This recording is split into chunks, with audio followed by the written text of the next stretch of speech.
First of all, let me start by saying congrats on the first 2 episodes. Thanks, man. They Thank were you. so well done. But before I ask you some specifics, I have to switch and say I love Big Mouth. You're a voice on that. Mm-hmm. And so I want to ask, what's it like being a part of that? And does it ever get old people talking about Almost Famous? Good question. Big Mouth it's a lot of fun for me to be a show on that because, you know, I act opposite Paul Scheer, who I was on the league with, and I'm being directed and led by Nick Kroll, who I was on the league with. That was all of our first jobs in television. And so we've all remained very, very close, and we all sort of guest on each other's projects. And, I mean, leave it to Nick Kroll to find a way to make, you know, a crass animated show about puberty be oddly sensitive and moving the cultural conversation forward. I saw my first episode. I'm so glad you brought it up, and I didn't even know you were in it. Well, I'm just like a guest here. I saw my first episode. A friend of mine this past weekend, we were having a big reunion of old friends. He's like, we were talking about kids, and we have 15-year-olds, and they were like, well, you have to see this. And we started watching it, and it's absolutely extraordinary. It's amazing. That's killer. Yeah. And no, it never gets old.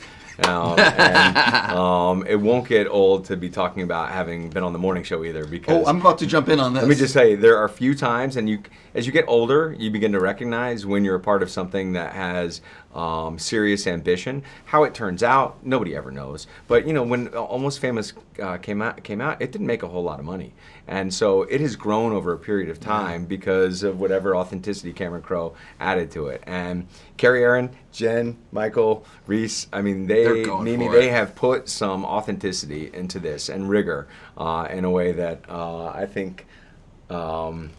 Yeah, that's pretty cool. Hopefully it lasts. Yeah. One of the things that I thought was so well done about the first 2 episodes is that the scripts are just so good, and when it starts, the opening shot is basically you, and you just jump into the world, no exposition dumps. It's so well done. Can you talk about the quality of the writing and what people can look forward to over the course, I guess, of the season? Yeah, I mean, I found the writing at once to be incredibly propulsive in terms of driving that narrative forward, leaving you those breadcrumbs that make you keep wanting for more. In my experience, that type of storytelling often comes at the expense of really good human dialogue scenes. They don't tend to coexist, and that was my first impression. I stepped into this and I said, oh my God, they got it both. We're going to do the humanity, we're going to do the personal, and they're going to pump this narrative, and they're going to do it with absolute narrative precision, and you just don't see it. And we're going to take on every facet of one of the more complicated social stones we've tried to craft.